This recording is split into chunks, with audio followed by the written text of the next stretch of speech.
Hello दोस्तों, कैसे हैं आप सब। उम्मीद करता हूँ बहुत बढ़िया होंगे। हम लोग पढ़ रहे हैं मोशन के बारे में, गति के बारे में। Motion in a straight line, सरल रेखा में गति।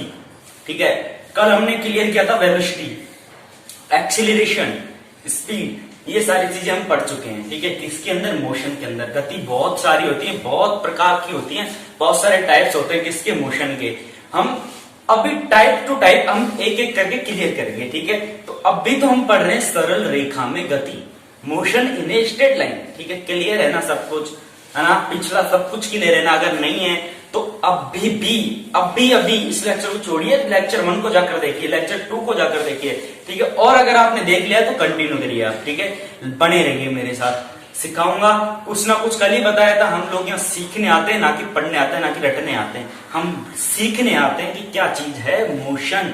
ठीक है, कल हमने बात किया था कि किसी भी वस्तु को हम ऊपर फेंकते हैं, किसी भी, कोई भी पिंड हो गया, कोई भी वस्तु हो गई, ठीक है, कोई भी चीज हो गई, उसको हम ऊपर फेंके, वो नीचे आ जाती है। किसकी वजह से?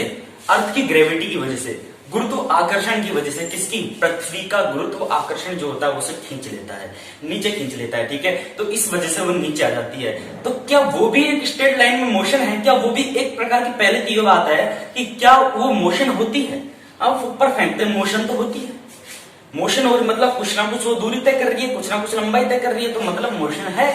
तो क्या वो स्ट्रेट लाइन के अंदर आती है? क्या आती है? मोशन इन स्ट्रेट लाइन के अंदर आती है, और आती है तो हम वो पढ़ेंगे। ठीक है, उसके बारे में पढ़ेंगे। तो किस प्रकार से ऊपर जाती है, क्या उसका एक्सीलरेशन होता है, क्या वेलोसिटी होती है। देखिए, वेलोसिटी भी होती है, एक्सीलरेशन भी होता है, लेंथ भी होती है, डिस्टेंस भी होती है, डायरेक्शंस भी होते हैं, लेकिन सबके आगे ग्रेविटेशनल लग जाता है, मतलब गुरुत्वीय। ठीक है, जैसे गुरुत्वीय वेग, गुरुत्वीय त्वरण। ठीक है, तो वो चीजें लग जाती हैं बस, और कुछ भी फर्क नहीं है। और फर्क है तो सिर्फ दर्शाने वाले चिन्हों का, जो सिंबल होते हैं उनका फर्क आता है, और कुछ भी फर्क नहीं आता। बाकी बहुत इजी है। हमने कल जमीन पे चलना सीखा था, आज वस्तु को फेंकते जब क्या होता है वो सीखेंगे।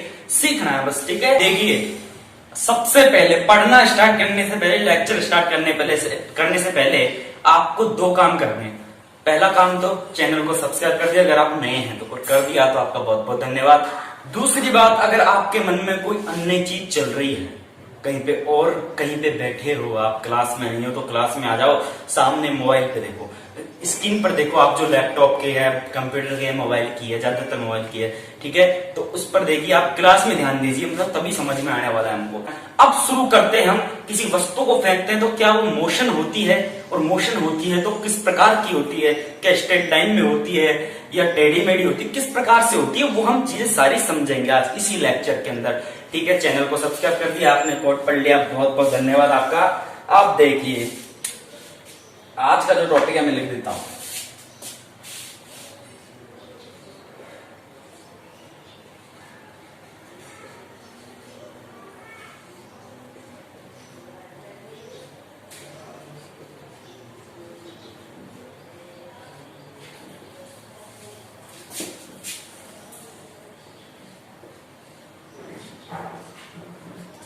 गुरुत्व के अधीन गति। ठीक है, मोशन अंडर ग्रेविटी।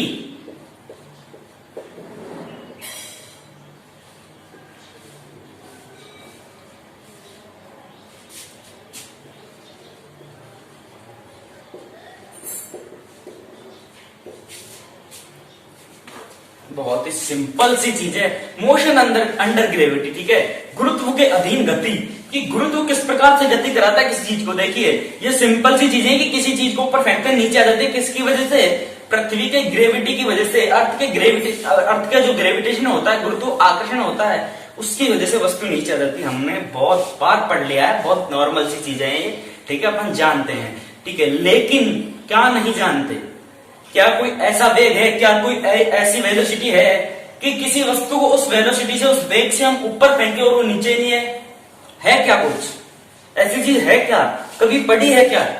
नहीं पढ़ी है तो बता देता हूं, है, बिल्कुल है। अरे है यार, देखिए, उस वेग का नाम है 11.2 किलोमीटर। इसको बोल देते हैं, आगे हम जाके पढ़ेंगे पलायन वेग। कई लोगों ने पढ़ लिया है, पढ़कर आए हैं पलायन वेग, इसको बोलते हैं पलायन वेग। 11.2 किलोमीटर पर सेकंड के वेग से यदि हम किसी चीज को फेंके तो वापस नहीं आने वाली, ऊपर फेंक दे। क्यों? क्योंकि देखिए हर चीज का अपना ग्रेविटेशनल एरिया होता है। ये पृथ्वी है, जैसे हम किसकी अर्थ की बात कर रहे हैं, इसका ग्रेविटेशनल एरिया ये हो गया। जैसे अगर इसको किसी चीज को अर्थ से इस वेग से फेंके कि वो इससे बाहर निकल जाए तो क्या वो वापस आएगी? क्या पृथ्वी खींच पाएगी क्या? देखिए हर किसी का एरिया होता है, अपनी बोलते हैं हमारा एरिया है, इधर मत आ जाना। तो इसी प्रकार से पृथ्वी का मतलब एरिया होता है ग्रेविटेशनल एरिया, जिसको बोलते हैं गुरुत्वाकर्षण केंद्र। जो मतलब इसका जो ये केंद्र हो गया, चारों तरफ ये इसका एरिया हो गया, मतलब इसके अंदर अंदर की चीजें कैच कर लेगी, बाहर जाने वाले से इसको कोई मतलब नहीं है। ठीक है, बात समझ में आ गई? तो ये जो वेग है इससे फेंकेंगे तो ये इसके एरिया से बाहर निकल जाती है, तो वापस आ ही नहीं पाती है। हर ग्रह का, हर जो प्लेनेट होता है उसका कुछ ना कुछ एरिया जरूर होता है, कुछ ना कुछ आकर्षण, गुरुत्वाकर्षण जरूर होता है, जिस प्रकार से पृथ्वी का है हमारा। ठीक है, बात समझ में आ गई ना? तो 11.2 किलोमीटर पर सेकंड के वेग से, पलायन वेग से यदि हम किसी चीज को ऊपर फेंके, जमीन से ऊपर फेंके, तो पृथ्वी उसको आकर्षित नहीं कर पाती है और वो पृथ्वी का जो गुरुत्वाकर्षण जो क्षेत्र होता है उससे बाहर निकल जाती है और पृथ्वी पर वापस नहीं लौटती है। बात समझ में आ गई? क्लियर है क्या? चलिए शुरू करते हैं। गुरुत्व के अधीन गति, ठीक है, मोशन अंडर ग्रेविटी। देखिए क्या क्या होता है मोशन अंडर ग्रेविटी के। किसी चीज को हमने ऊपर फेंक लिया, ठीक है, सबसे पहले तो किसी चीज को हमने ऊपर फेंका, क्या हुआ? जैसे हमने मान लो हमने फेंका 2 मीटर पर सेकंड के वेग से हमने फेंका। हम बिल्कुल कम वेग से फेंक रहे हैं, 2 मीटर पर सेकंड, मतलब 1 सेकंड में 2 मीटर जा रही है कोई चीज। ठीक है, तो क्या वो अंत तक इसी वेग से जाती रहेगी क्या?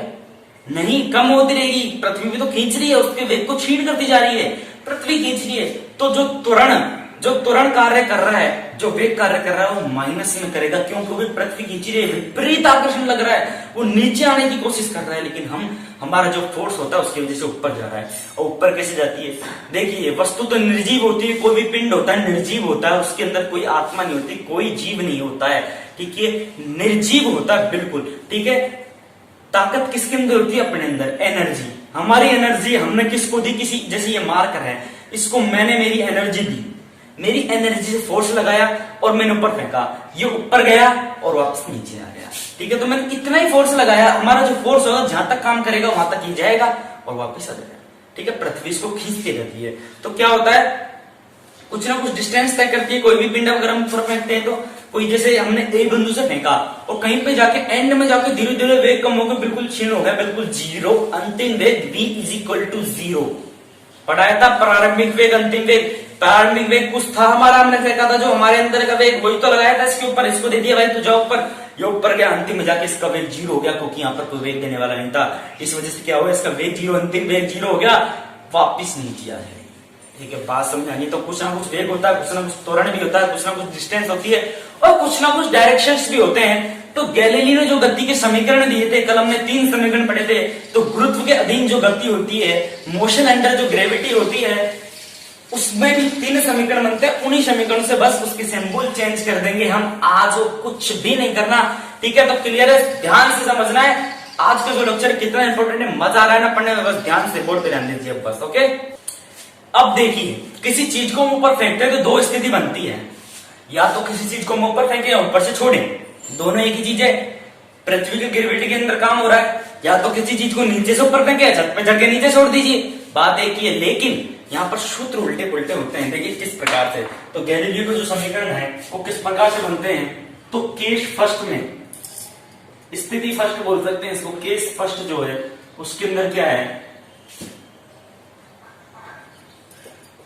यदि किसी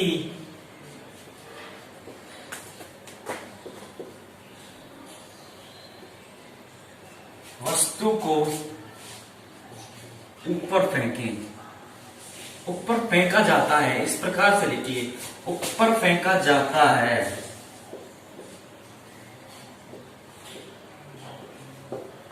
ठीक है, क्लियर है ना? तो ये क्या है, पहली स्थिति होगी, पहला केस होगा। देखिए जब किसी वस्तु को ऊपर फेंका जाता है तो सबसे पहली बात, जो अंतिम वेग है वो क्या हो जाएगा, 0, बिल्कुल 0। समझा दिया मैंने आपको, धीरे धीरे कम होता जाता है, अंत में जाके किसी बिंदु पर जहां पर वस्तु रुक रही है, अंतिम वेग बिल्कुल शून्य, बिल्कुल 0।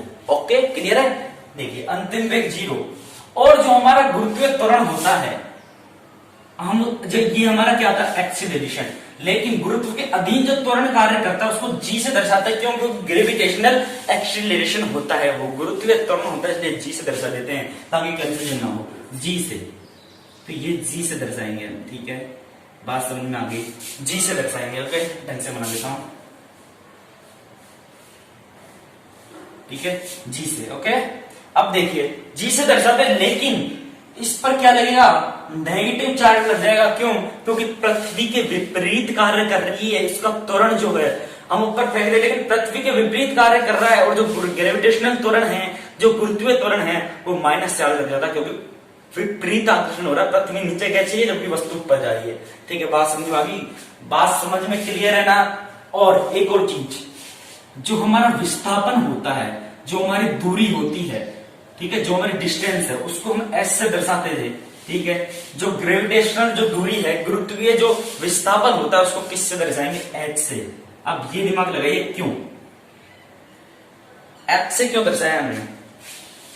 भाई बात एक ही है, किसी चीज को फेंकेंगे, कुछ ना कुछ ऊंचाई तय करेगी, तो वही तो उसका विस्थापन हो गया, वही तो उसकी दूरी होगी। यहां से मैंने यहां तक फेंकी ये चीज, तो यहां से यहां तक दी, ये इसकी दूरी होगी, सिंपल सी भाषा में इसका विस्थापन हो गया।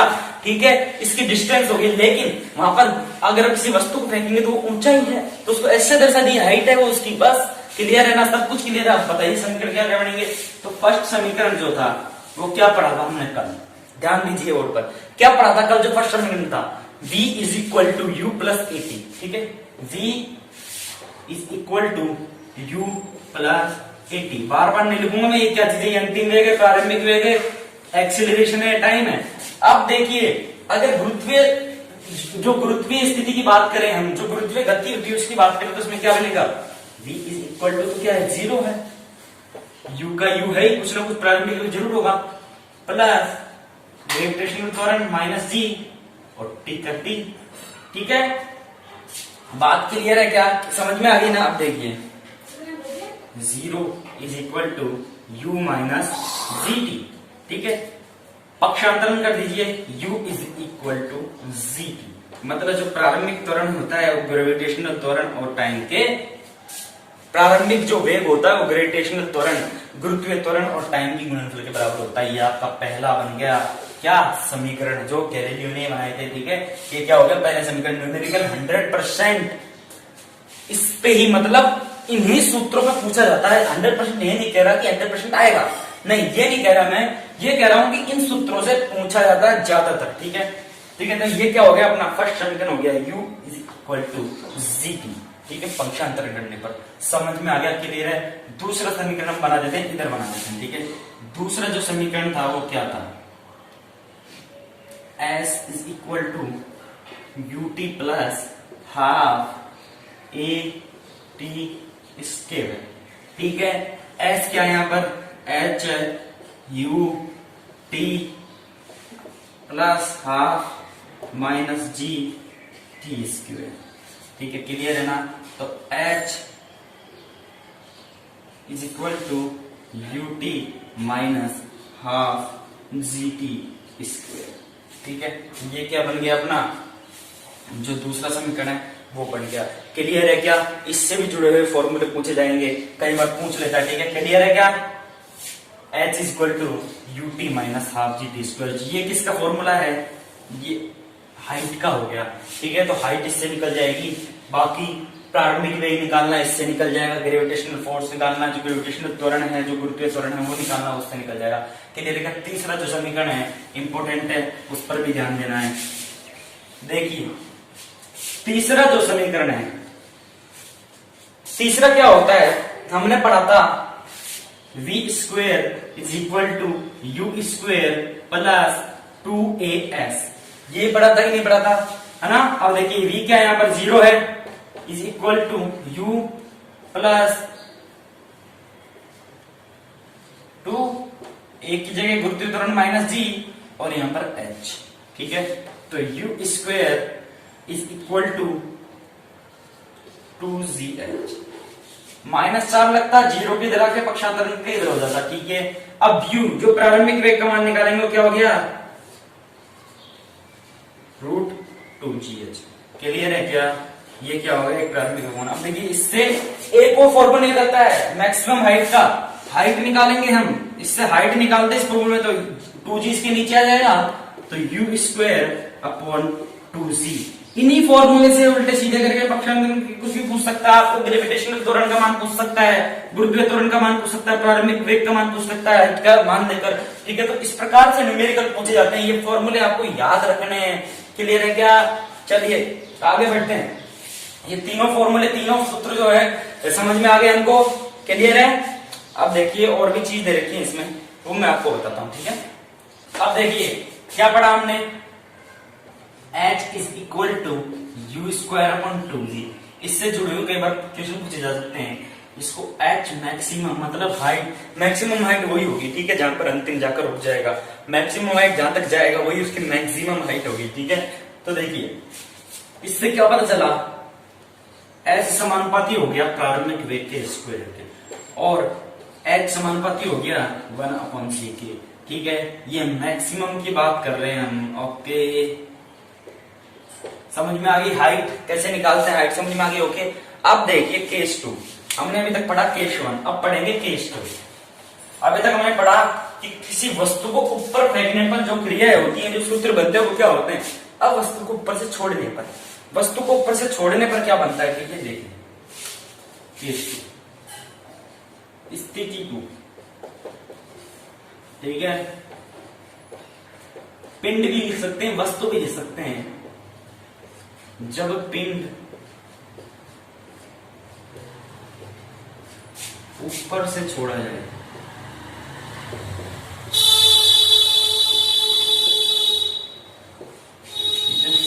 जब पिंड ऊपर से छोड़ा जाए, क्लियर है क्या?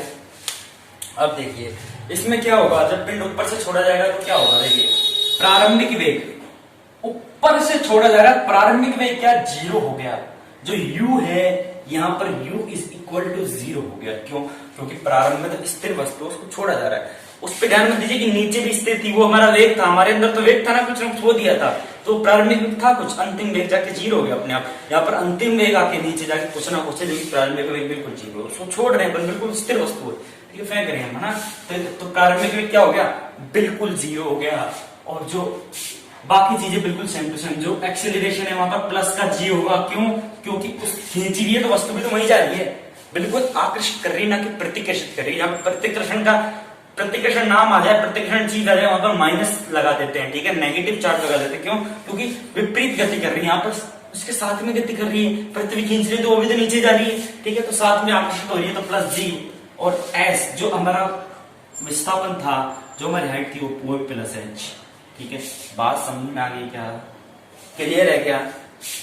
बनाए फॉर्मूले, तो सबसे फर्स्ट जो फॉर्मूला बनेगा वो क्या होता है, v बराबर u प्लस at होता है क्या, ठीक है। तो v तो कुछ ना कुछ है, जबकि u क्या है, 0 है, प्लस gt, तो v is equal to gt। समझ में आ गया? ठीक है। दूसरा फॉर्मूला, दूसरे फॉर्मूले की बात कर रहे हैं हम, है ना। देखिए s is equal to ut plus half at square, ठीक है। तो s क्या है, h है, ठीक है, ये 0 हो गया, प्लस हाफ gt स्क्वायर, ठीक है। क्लियर है क्या? अब देखिए h इज इक्वल टू क्या हो गया, gt स्क्वायर अपॉन 2, गुणा करने पर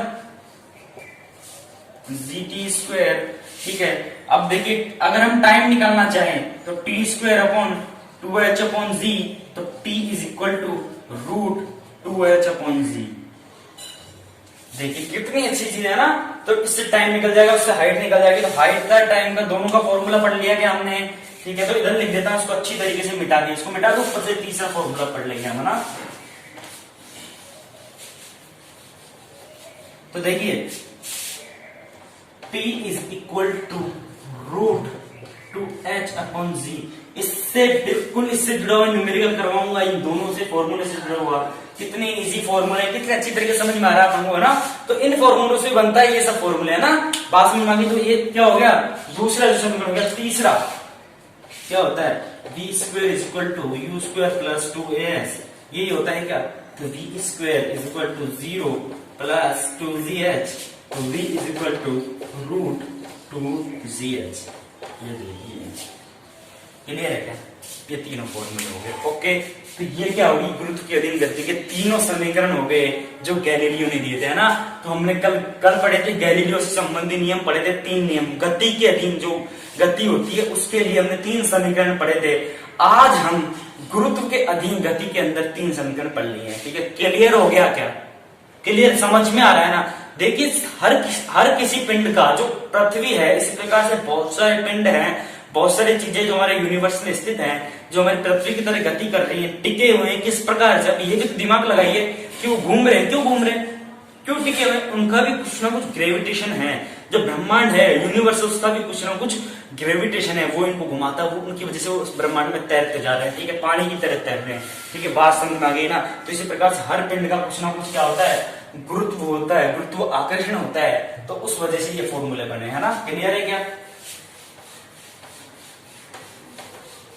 अब देखिए आज हमने क्या सीखा। कल जो मैंने बताया था वो सब कुछ सीख लिया कि किसी पिंड को ऊपर फेंकते हैं तो क्या क्या क्रिया होती है, क्या वेग होता है, क्या क्या एक्सीलरेशन होता है, क्या डिस्टेंस होती है। सब चीज सीख बिल्कुल होती है। डिस्टेंस को हाइट बोल देते हैं, जो हाइट होती है वही तो डिस्टेंस है। ठीक है, एक्सीलरेशन को जी से बोल देते हैं, जो गुरुत्वीय त्वरण है। ठीक है, और प्रारंभिक वेग और अंतिम वेग भी होते हैं। ठीक है, कई चीजों में अगर वस्तु को नीचे से ऊपर फेंक रहे हैं तो अंतिम वेग क्या हो जाएगा? 0 हो जाएगा। जबकि ऊपर से नीचे डाल रहे हैं तो क्या हो जाएगा? प्रारंभिक वेग 0 हो जाएगा। क्लियर है क्या? सब कुछ क्लियर हो गया, समझ में आ गया ना? ओके, कल हम पढ़ने वाले आपेक्षिक वेग, रिलेटिव वेलोसिटी। बिल्कुल इजी सा है आपेक्षिक वेग। ठीक है, वो किस प्रकार से होता है मैं कल बताऊंगा आपको। तैयार रहना है। अभी क्या करना है आपको? इससे जुड़े क्वेश्चन खुद बनाइए। क्वेश्चन अगर खुद ने बना दिया, इससे जुड़े हुए जो मैंने आज फॉर्मूले बताए हैं, इनसे जुड़े हुए आपने क्वेश्चन खुद बना दिए तो आप कुछ भी कर सकते हैं इसके अंदर। ये आपको चैप्टर पूरा समझ में आ जाएगा।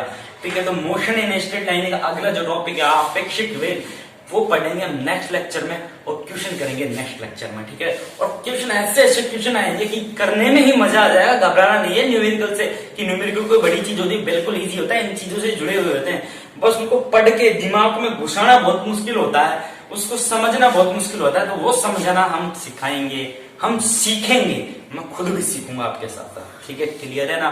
समझ में आएगा तो पूरे जोश के साथ रहिए। Okay, have a good day.